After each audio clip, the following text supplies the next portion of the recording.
tirikutenda Mwari kuti vachaita maitiro avo ende nditende vakuru vangu vandinawo pano vandoshanda navo ndiri mwana weRed Cross. Ndoda kutenda zvikuru sana kuti ndadzidza zvakati wandei, so ndoda kuti nditende chekutanga kuna vose vari kuunza zvavari kuunza kuti tigonenge tichibatsirana, tichitenda kune Coca-Cola kuti ruoko rwenyu rwamaisa inhano dzekuti tinge tichienda mberi. Iniwo semuimbi ndiri panapa ndoda kuti nditi takamboimba chinziyo ichi raramiro inona ndeya 1999 inoya ndakazonzwa ichirira zvakanyanya mumawairosi mugore rinori inova ra2020. Saka mune dzimwe dzenguva mabasa euimbi tinongoatora semabasa euimbi, asi mune dzimwe dzenguva tiri vamwewo vemaprofits vanoitawo vachishumira mashoko achiinda asi achinzwika muri muzita reuimbiri. Tirimo tichingotambawo tiri imomo, tinonzi machechi ari pese pauri munhu ndo pane tembere yako. Isusu tinoprofitawo takamira sakadaro saizvozvo sekamboka tikaimba kuti Baba tinakumbira nunuro ipaiwo zano kuvarapi tivane kupona. Baba tinakumbira nunuro ipaiwo hwema kuvarapi awane mushonga. Mazviro kwazvo kunesu tichiri kuchemana, ko vachazobarwa vachachemana here? Nyika dzimusadzave kungosara, ko vachatevera vachavigwapo iko.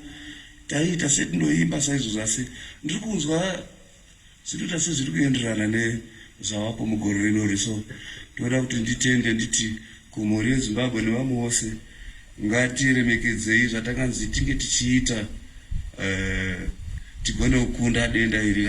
Tigare mudzimba, tigare mudzimba uye tigare takashambidzika nguva nenguva, nekuti COVID-19 haifambi, asi kuti tinoifambisa tisu vanhu.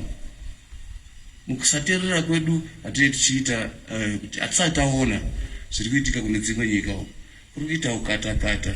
Muno ndinoona zvikaita semamiriro akadaro hakuna achanzi gara mumba, asi kuti toga tichazvifigira mudzimba nekuti tinenge taona kuti denda riya harina kumira zvakanaka. Ndoda kutenda ndichiti Mwari okomborerei, makomborero aramba achiwanda, muchitibatsirawo sesu veRed Cross takamira tiri zambuko rokuti zvamaunza tiri tichipfuudza pazvinenge zvichidiwa uko. So ndoda kutenda zikurusa.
Thank you.